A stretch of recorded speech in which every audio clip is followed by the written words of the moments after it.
In this tutorial, we'll walk you through the proper steps to safely remove the panels from your 300 series Jacuzzi hot tub so you can access the internal components when needed. Start with the corners. Using both hands, gently pull from the top of the panel until it releases from the holding clips. Tilt the panel forward and then lift to remove. Take care with connected light wires to avoid damaging them. Once the panel is free, lift it up and gently set it aside. For the front panel, grab it from the bottom, lift up, and slowly pull it toward you until it releases.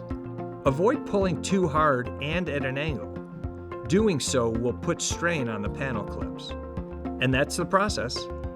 If you found this helpful, subscribe to our channel for more spa maintenance guides from The Great Escape.